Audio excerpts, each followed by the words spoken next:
Hello everyone. In today's video, I will show you how to reset the IKEA dishwasher. Now, if your machine is stuck, if it is not starting or showing you strange lights, now this reset method is usually the first thing that you should try. So first of all, we will going to start with the simple reset. In it, you just have to turn off the dishwasher using the power button.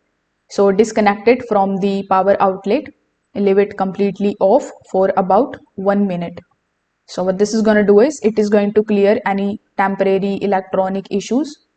After 1 minute, simply reconnect the power and switch the dishwasher back on. Now, if the machine is stuck during a wash cycle, you can perform a cancel reset. In it, you just have to first of all power the dishwasher on. Then on it, you just have to look for the start button or the reset button. So in the user manual, you are going to see all of the buttons on top of your dishwasher. So you just have to either simply press the start button or the reset button. After that, you just have to wait for about 3 to 5 seconds.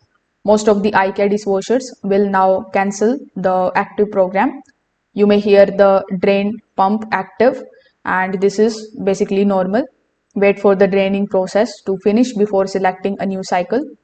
Now, if your model uses the touch controls, there is another common reset action. For that, you just have to turn your unit on. Then you just have to press and hold the program or the cycle button for a few seconds.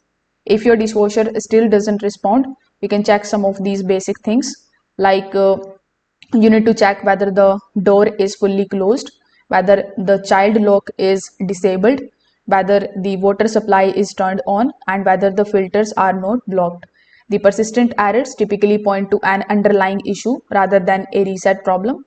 So if this video helped you out, make sure that you like this video and subscribe to the channel. Thanks for watching.